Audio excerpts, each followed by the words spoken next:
Buenos días, hermanos.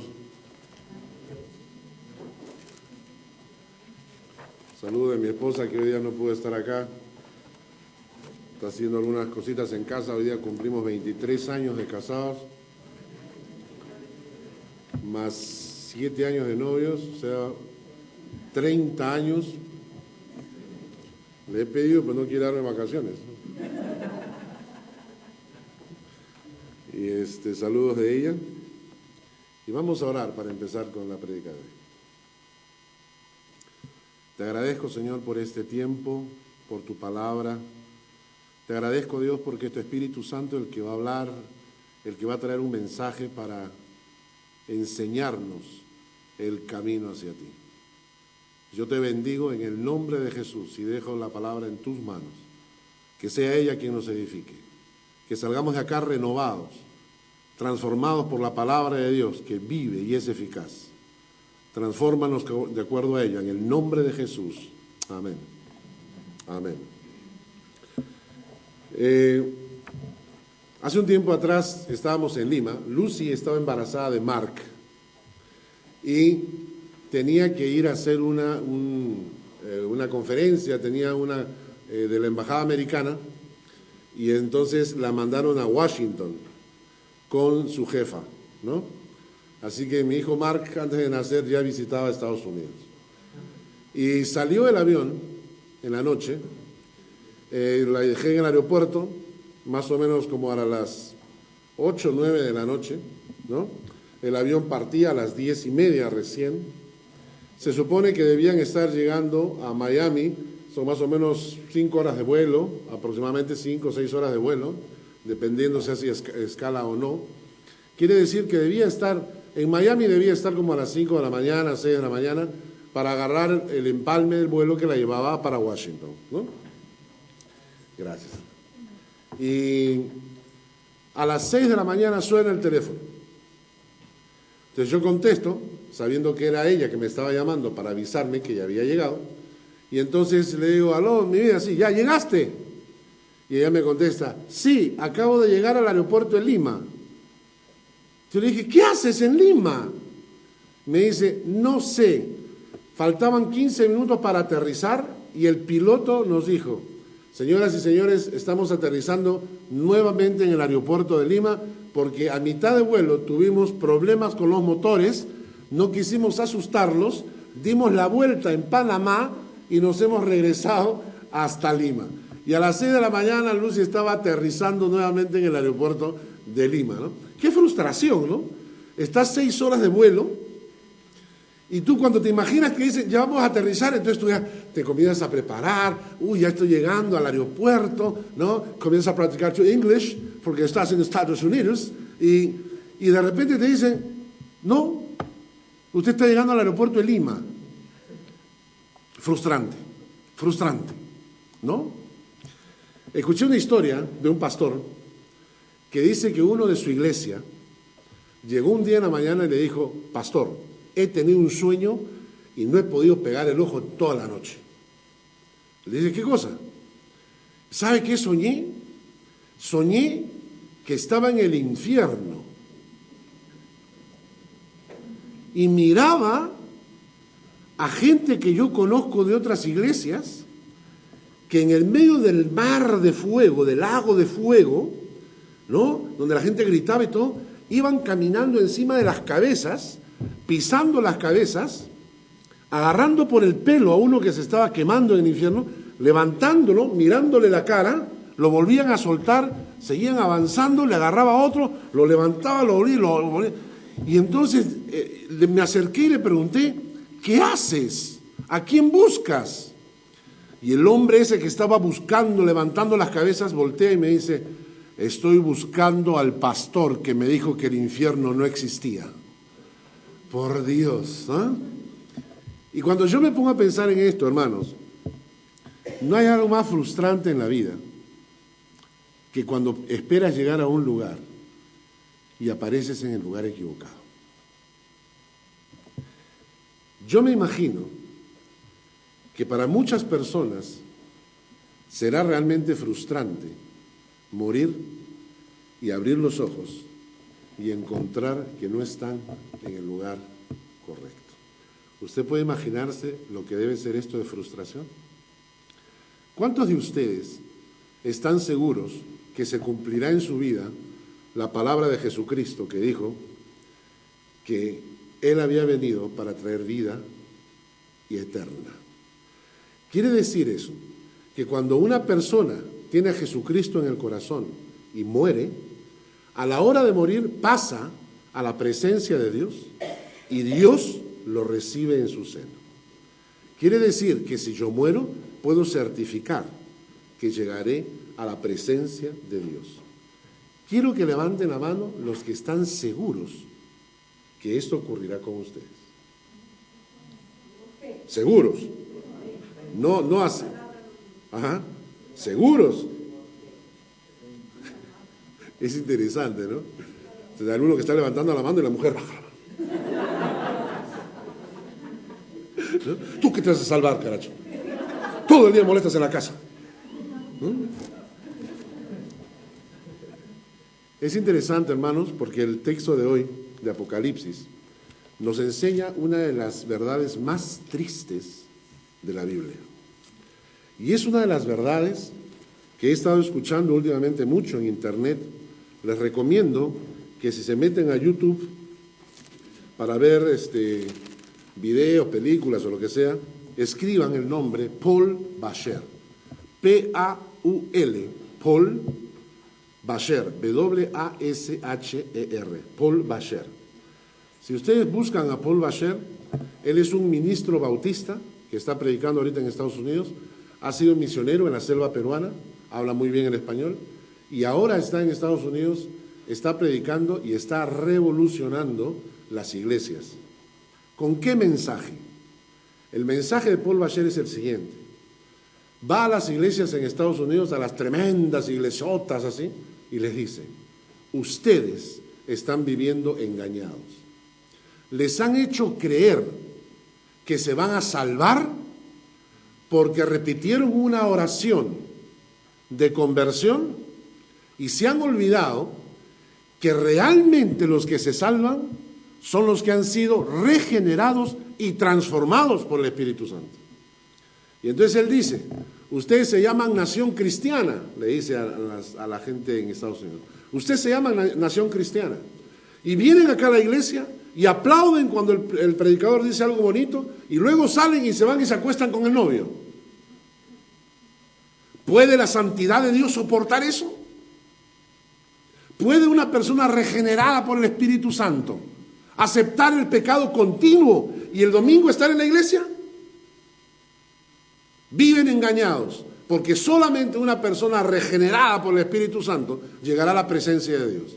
Y me llamó la atención porque hoy en día la mayoría de predicadores, su tema principal es la prosperidad y la victoria y los espíritus y la guerra, esos temas.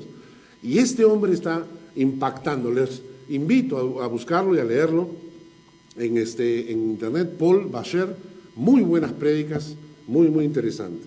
En el capítulo 3 de Apocalipsis, que nos corresponde el día de hoy, en el versículo 1 en adelante, nos dice, escribe al ángel de la iglesia en Sardis, escribe al ángel de la iglesia en Sardis, capítulo 3, versículo 1. El que tiene los 7 espíritus de Dios y las 7 estrellas, dice esto: yo conozco tus obras, que tienes nombre de que vives y estás muerto. Y a esto es a lo que me refiero, hermanos, desde un principio. Esta quizás es la peor verdad que le pudieron decir a una iglesia, de estas 7 iglesias de Apocalipsis. Se nos ha hablado de la iglesia donde se toleraba la fornicación. Se nos ha hablado de iglesias que se enfriaron espiritualmente. Gente que perdió su primer amor. Se nos ha hablado de iglesias que estaban metidas en el intelectualismo. Se nos ha hablado de todo tipo de iglesias, pero ninguna recibe una afirmación tan grave y tan profunda tienes nombre de que estás vivo y estás muerto. ¿Y saben por qué? Porque no hay peor cosa en la vida, en esta vida, que una persona que se cree hijo de Dios, que se cree salvo y está muerto. Porque cuando esa persona muera, cuando despierte, no va a oler el reino de Dios, va a oler a quemado. ¿Me entienden? Cuando una persona cree que está viva y está muerta, a la hora en que pasa por esa etapa de la muerte física, se va a encontrar con que su eternidad es el infierno. Por eso no hay mayor daño que se le pueda cometer a una persona que engañarlo diciendo que la religión es la salvación. Porque la religión sin conversión es maldición. Quiero que veamos el concepto que Dios tiene de la persona que no ha nacido de nuevo, de la persona que no ha conocido a Jesucristo como Señor y Salvador personal. Vamos a leer unos pasajes. Primero, quiero que nos vayamos a Mateo, al capítulo 8. Mateo, capítulo 8.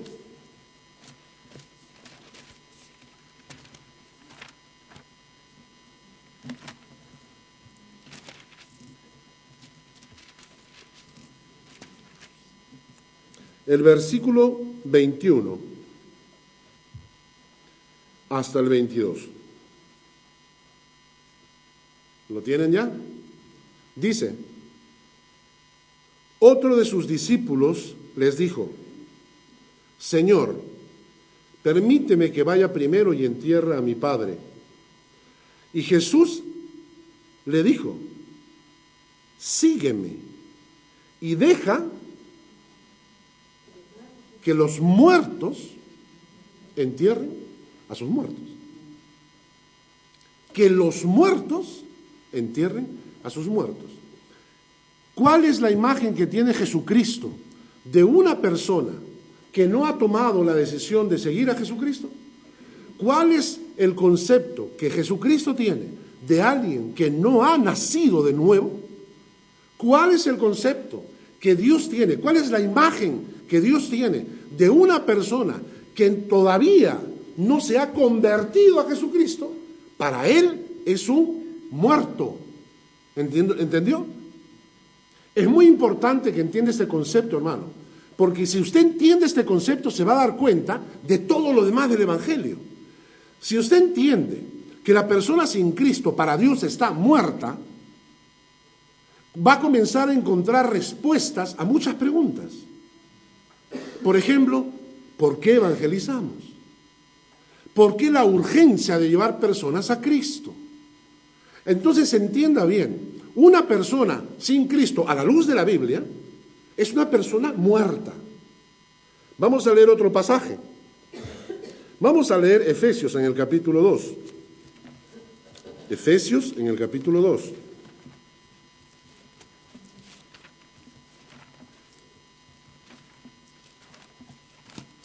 Versículos 1 al 9.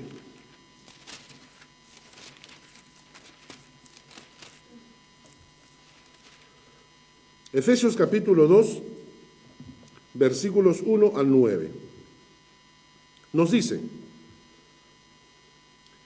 y Él os dio vida a vosotros cuando estabais, ¿qué? Muertos. Cuando estabais muertos en vuestros delitos y pecados, en los cuales anduvisteis en otro tiempo, siguiendo la corriente de este mundo, conforme al príncipe de la potestad del aire, el espíritu que ahora opera en los hijos de desobediencia, entre los cuales también todos nosotros vivimos en otro tiempo, en los deseos de nuestra carne, haciendo la voluntad de la carne y de los pensamientos, y éramos por naturaleza hijos de ira, lo mismo que los demás. Pero Dios, que es rico en misericordia, por su gran amor con que nos amó, aún estando nosotros muertos en pecados, nos dio vida juntamente con Cristo. Por gracia sois salvos, por gracia sois salvos, y juntamente con Él nos resucitó, y asimismo nos hizo sentar en los lugares celestiales en Cristo. ¿Cuál es la situación entonces de los hombres, según este pasaje? Antes de conocer a Jesucristo, están muertos. Ese hombre que no tiene a Cristo está muerto. Segundo, ¿qué hizo Dios? Nos dio vida. Nos dio vida. Al muerto le dio vida. ¿Cómo? Juntamente con Cristo. ¿Va entendiendo el Evangelio? Está muerto, Dios le da vida. ¿Cómo? Juntamente con Cristo. Es decir, cuando la persona se abraza, cuando la persona se agarra de Jesucristo, cuando la persona se une, se identifica, se pega a Jesucristo, entonces la muerte de Cristo en la cruz se aplica a Él. Y la resurrección de Cristo también. Entonces ese hombre que estaba muerto en pecado, resulta, paga su deuda de pecado y resucita con Cristo a vida nueva. ¿Entendió? Entonces, si una persona no ha pasado por ese proceso, porque ese proceso significa regeneración interna. Si una persona no ha pasado por ese proceso, aún está muerto. Y la persona que está muerto se condena, aunque venga Schlieren, aunque vaya a Niedergürgen. ¿Ok? ¿Por qué les digo todo esto? Porque acá lo importante es aquella persona que en algún momento de su vida se dio cuenta que los pecados lo iban a condenar y decidió clamar a un Dios que le diera vida. Hay otro pasaje que quiero que veamos. Colosenses capítulo 2, versículo 13. Colosenses capítulo 2, versículo 13.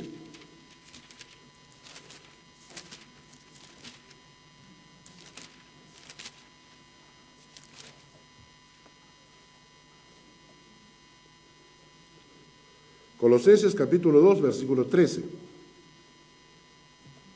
Dice, a vosotros, estando muertos en pecados, en la circuncisión de vuestra carne, os dio vida juntamente con Él. ¿Vieron? Estaban muertos, Él les dio vida juntamente con Cristo. En el momento de la fusión, se pasa de muerte a vida. Por eso Jesucristo dijo, yo soy la puerta, el que por mí entrare hallará pastos. Dice, perdonándoos todos los pecados, anulando el acta de los decretos que había contra nosotros, que nos era contraria, quitándola de en medio y clavándola en la cruz. Despojando a los principados y a las potestades, los exhibió públicamente, triunfando sobre ellos en la cruz. Me encanta este pasaje. ¿Saben qué significa anulando el acta de los decretos? Cuando una persona cometía un error, un pecado, un delito, en la época de los romanos, era mandado a la cárcel.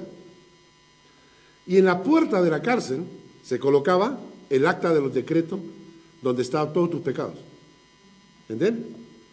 Entonces agarraban una lista y ponían, ¿no?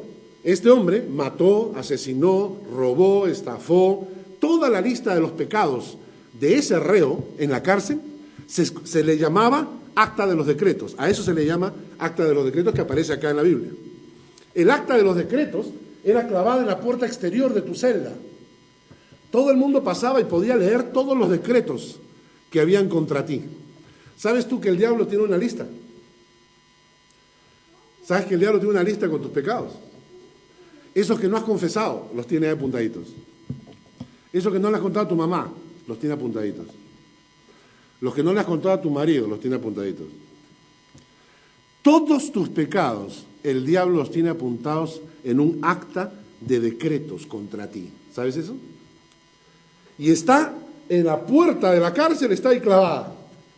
Y tú sabes qué sello le ponían encima cuando tú habías cumplido tu cadena, cuando tú habías cumplido tu condena. Encima de ese papelito ponían un sello grandote que decía Tetelestai, que significa está pagado. La deuda está cancelada, pagada. Ya no hay más deuda, cumplió su condena. Cuando Cristo está en la cruz y está muriendo, ¿recuerdan unas palabras? Cuando Él dice, consumado es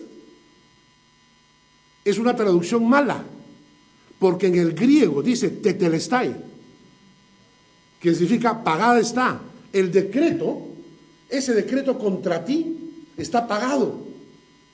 Cristo lo pagó en la cruz. Por eso el texto acá de Colosenses dice, anulando el acta de los decretos que estaba contra nosotros, la anuló, que nos era contraria.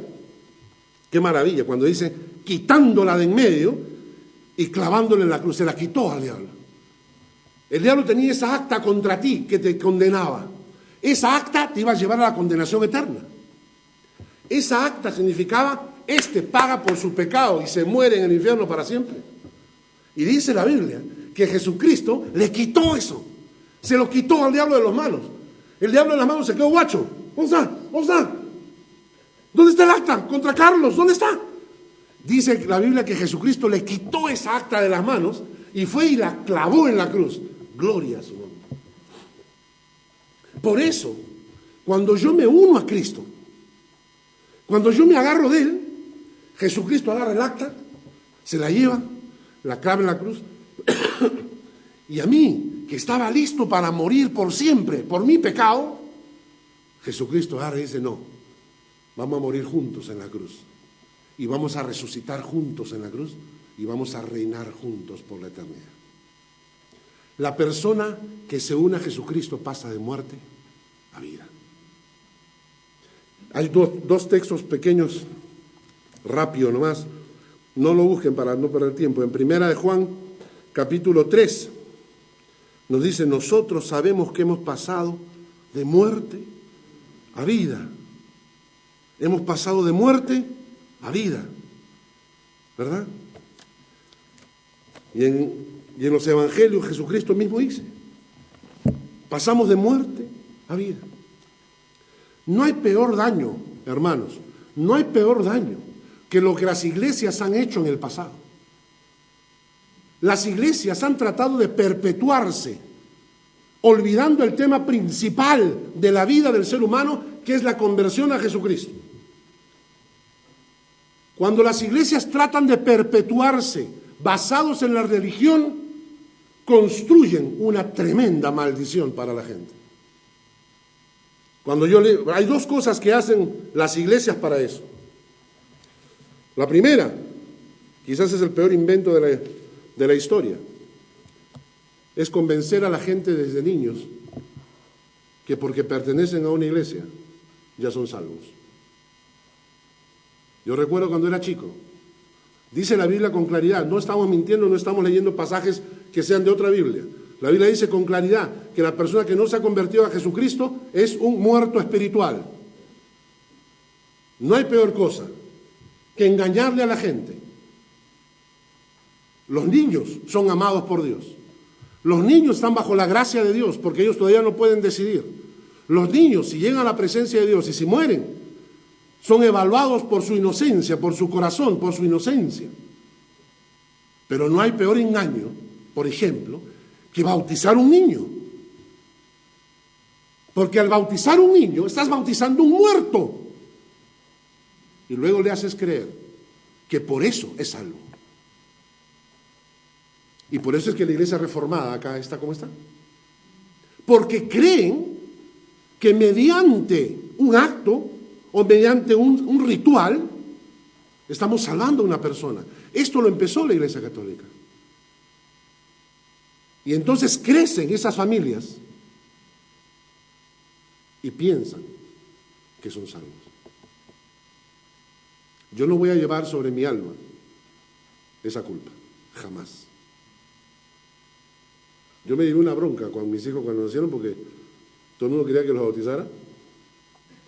Y toda mi familia, pues mucha de mi familia católica. ¡Ay, cómo va a ser posible! Dices, te mueren, se van al infierno. Dije, no, eso no es verdad.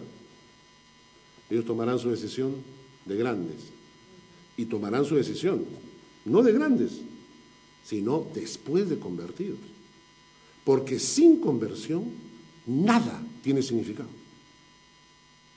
Es más, el bautizo tiene que ver con eso, con reflejar lo que ha pasado en tu corazón. Eso es el bautizo. El bautizo es, yo me uní a Cristo, por lo tanto muero, te hunden, y resucitas. Eso es el bautizo. Y muchas veces las iglesias piensan que así se crece, que de esta manera crecemos en la iglesia. Y esto es uno de los peores inventos, porque ¿sabes qué? Dios no tiene nietos. Dios solamente tiene hijos. Y mis hijos tendrán que tomar una decisión para pasar de muerte a vida alguna vez en su vida. Y ellos lo tomaron. Yo recuerdo, Mark, creo que les conté, ¿no? Estábamos en una iglesia con un pastor, un amigo mío, Hernán, y estábamos en el culto, y el pastor hizo un llamado. Y dijo, las personas que quieran abrir su corazón a Cristo, que se pongan en pie. Claro, Luz y yo, ¿no? Todos estamos ahí en la fila, estábamos orando, ¿no? Señor, toca a la gente en la iglesia. Señor, háblale a las personas en la iglesia. Señor, abre el corazón, ¿no? Y en eso abro un ojo y lo veo a Mark parado. Y entonces yo dije, pobrecito, mi hijito no ha entendido de repente, ¿no? Chiquito, pues, ¿no? O sea, tendría, pues, ¿qué? 4 años, 5 años. Entonces yo, sí, siempre pensamos que los niños son medios así retardaditos. Entonces, ¿cómo va a entender? Mi hijo tiene 5 añitos todavía. Uno se convierte más grande, ¿no? Entonces me acerco donde Mark y le pregunto, él seguro ni se acuerda. Yo me acerco y le digo, papi, ¿qué estás haciendo?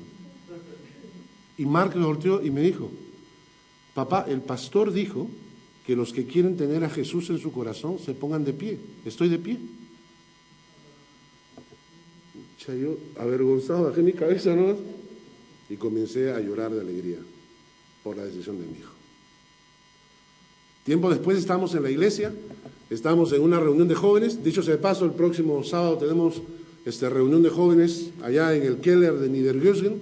Han armado algo así, dicen que se llama un lugar para jóvenes tipo bar, medio chacroso, pero no importa, vamos a pasarla bien. Vamos a tener ahí un tiempo para cantar, vamos a tener unos estudios bíblicos, vamos a ver unas películas y vamos a pasarla bien. Así que están invitados todos los jóvenes menores de... No, pues pongan menores de 22, 23, digamos. Menores, el resto ya no son menores. Entonces estábamos en la reunión de jóvenes y cuando yo al final comparto con los chicos y les digo, es necesario que cada persona en forma individual se dé cuenta de su estado delante de Dios, que sin Jesucristo, sin conversión, no hay vida, hay muerte. Ese es el estado como Dios te ve, muerto, estás muerto. Y necesitas agarrarte de Cristo. Así que voy a orar, dije. Y los que quieran orar conmigo, oren. Y yo comencé a orar, ¿no?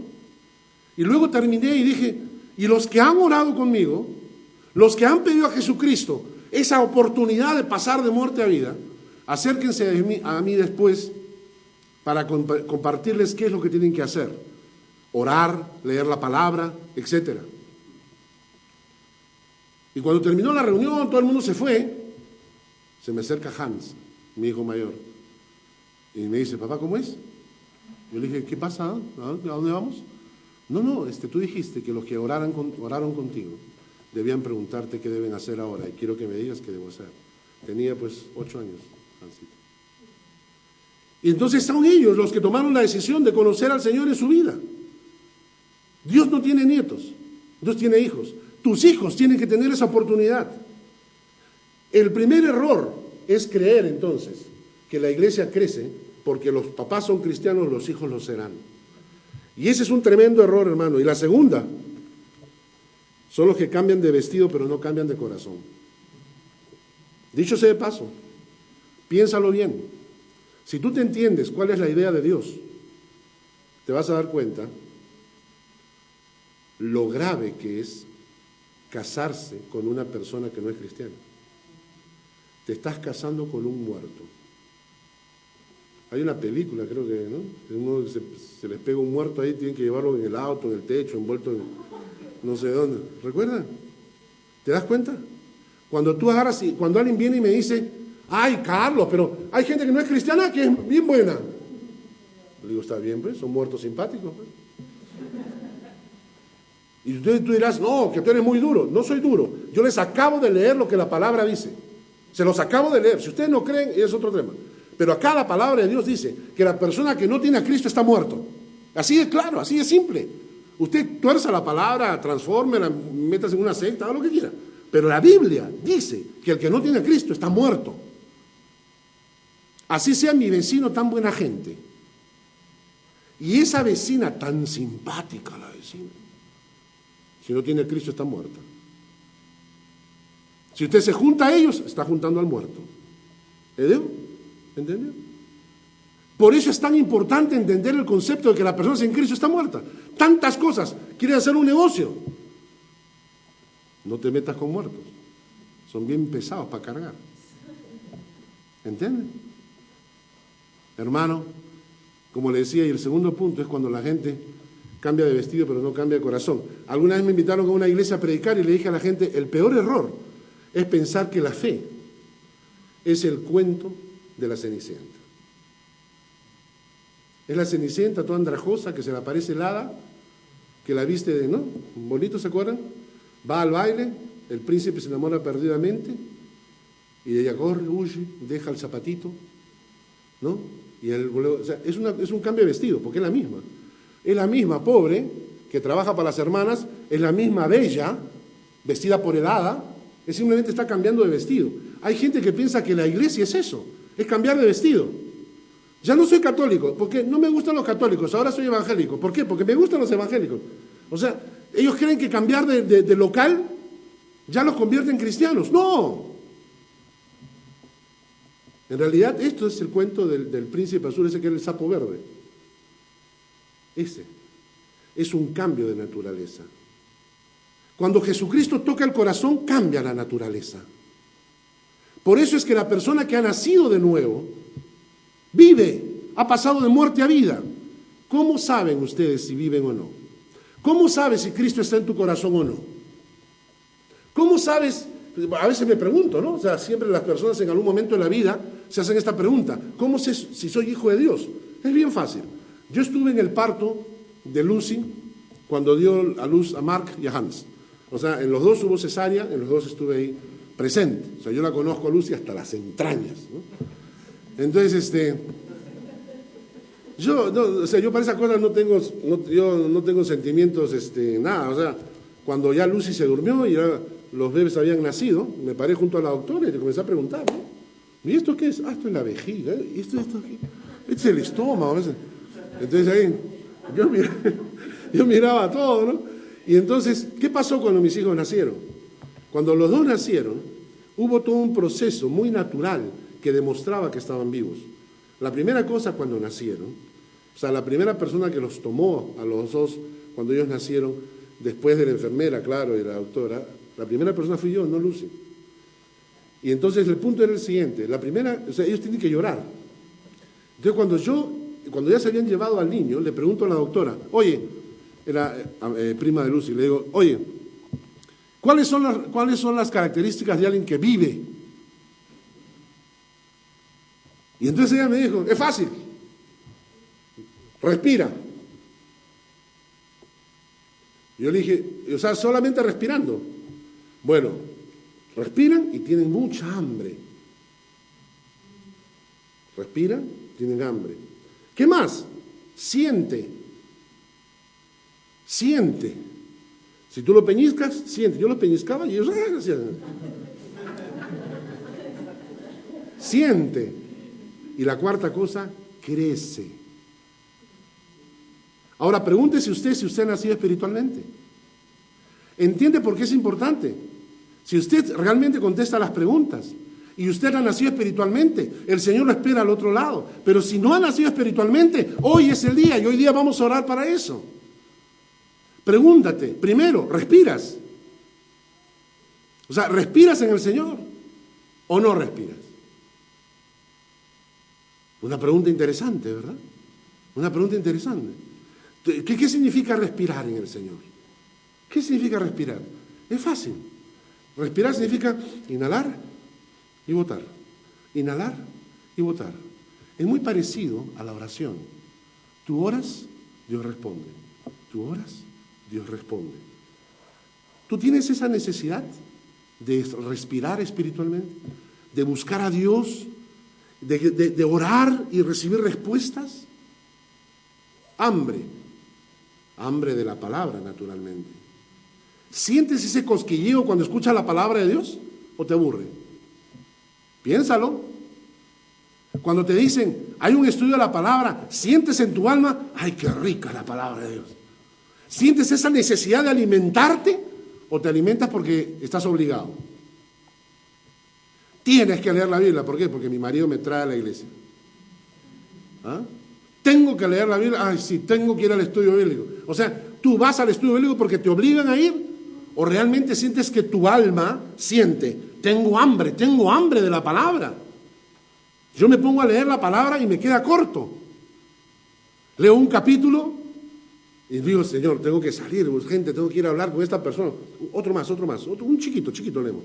Entonces comienzo a leer, estoy orando, veo mi reloj y se me pasa el tiempo, pero todavía me queda tiempito, pero uno más. Me falta tiempo para estudiar la palabra, para leerla. ¿Tienes hambre por la palabra o no la tienes? Tercera cosa, sensibilidad. Sientes. Cuando hay pecado en tu vida, ¿te sientes mal o no?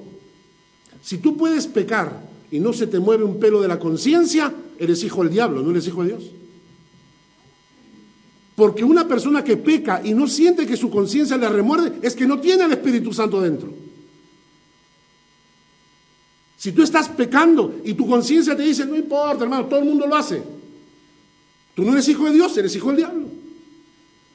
Porque cuando el Espíritu de Dios está dentro de ti, se entristece con el pecado. Yo no digo que los cristianos no pecan, no. Todos los cristianos pecan, todos los cristianos caen de una u otra forma. A veces la gente imagina, no, ¿cómo? No, ¿qué va a pecar él? O sea, no, ¿cierto? Especialmente, por ejemplo, los que dirigen adelante.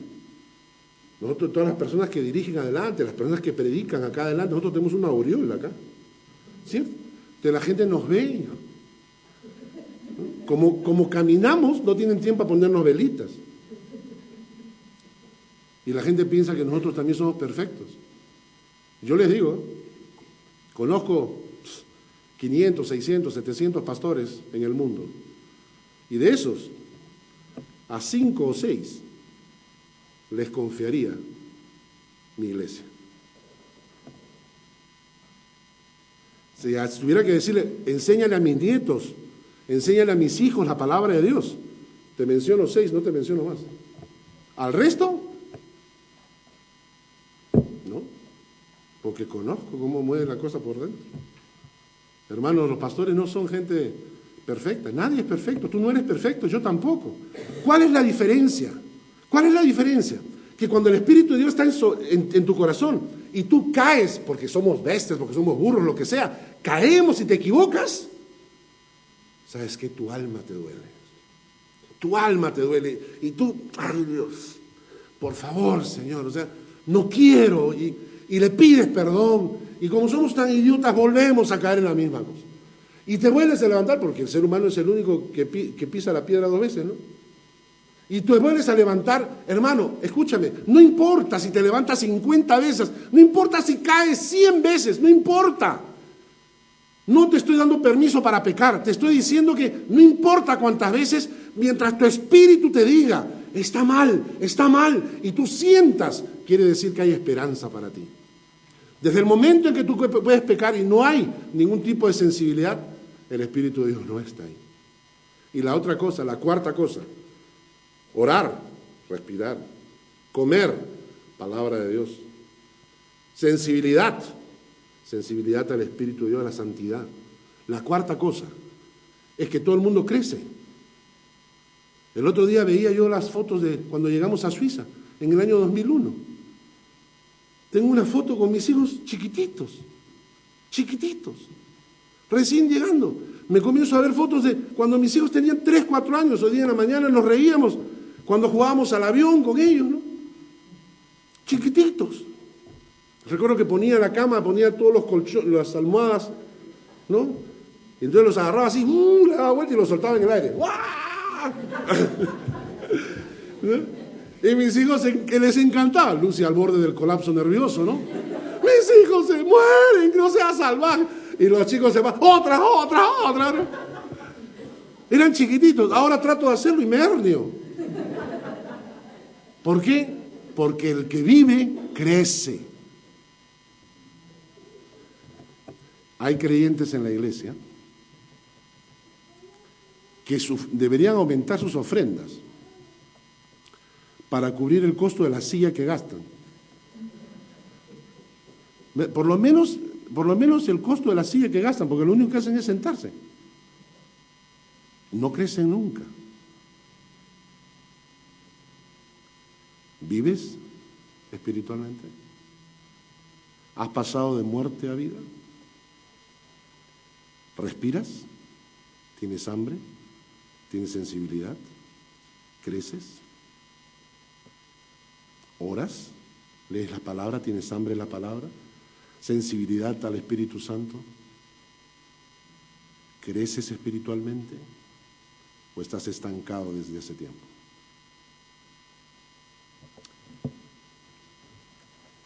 En Apocalipsis dice, capítulo 3,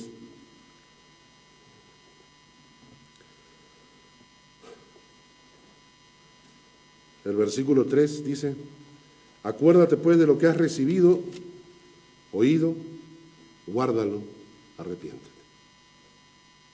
Qué bonito. Lo que has recibido y oído. Hay gente que la pasa escuchando todo el tiempo.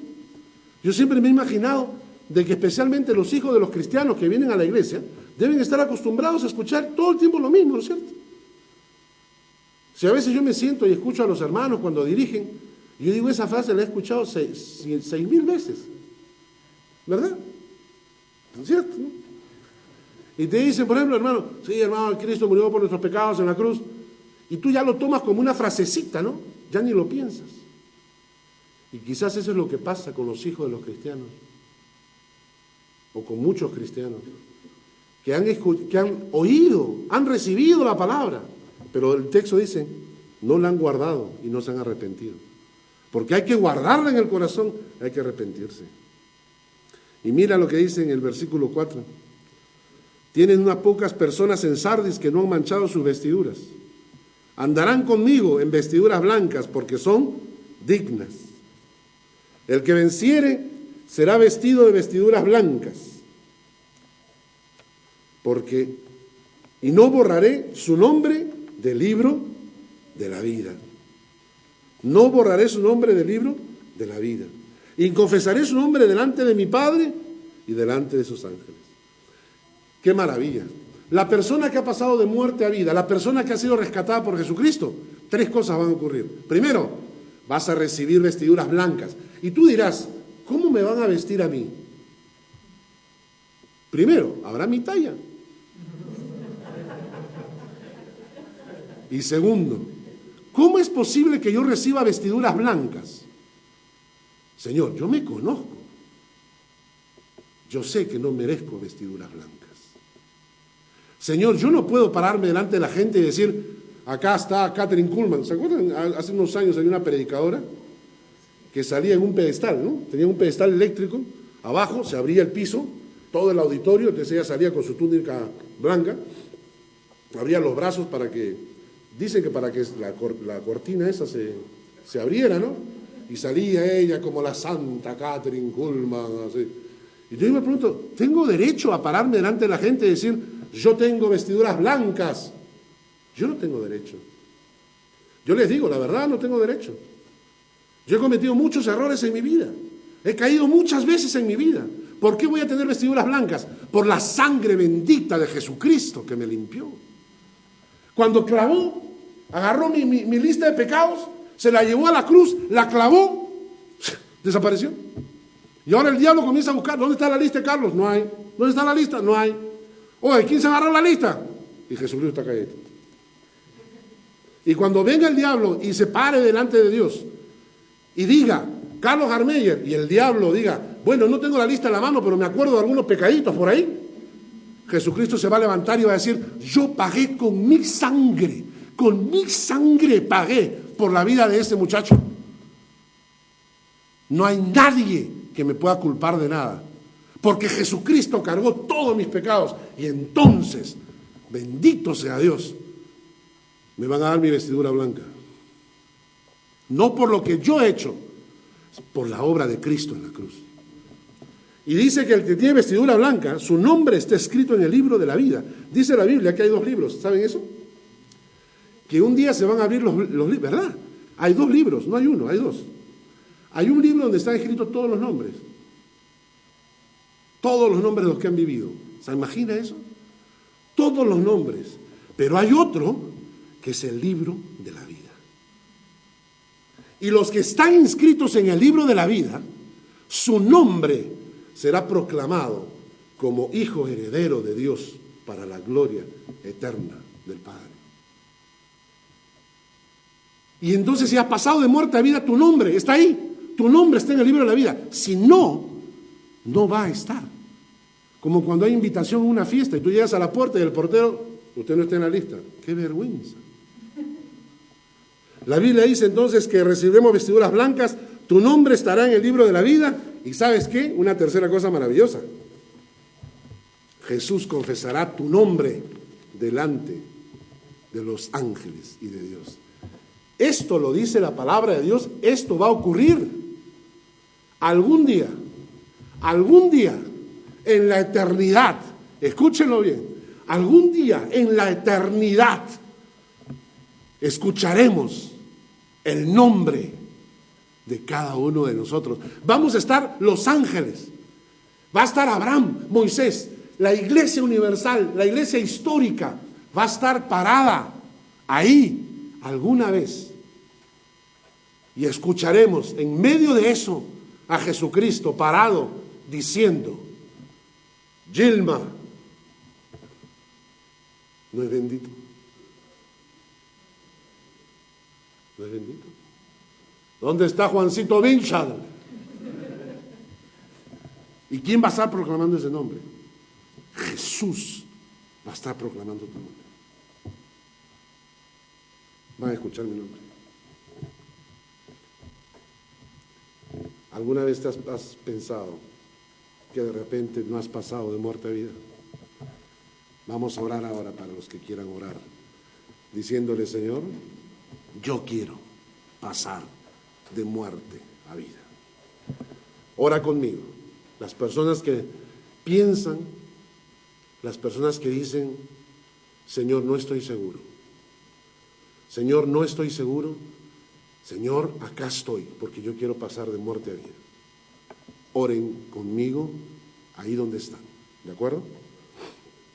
Padre, no estoy seguro, Dios, de mi salvación. No sé si estoy en la lista del libro de la vida. Padre, necesito de ti. Toma mi vida ahora. Quiero pasar de muerte a vida. Perdona mis pecados. Lávame. Entra en mi corazón. Sigamos orando, sigan con las cabezas inclinadas. Las personas que realmente han orado conmigo ahora, que le han dicho, Señor, yo tengo este sentir en el corazón.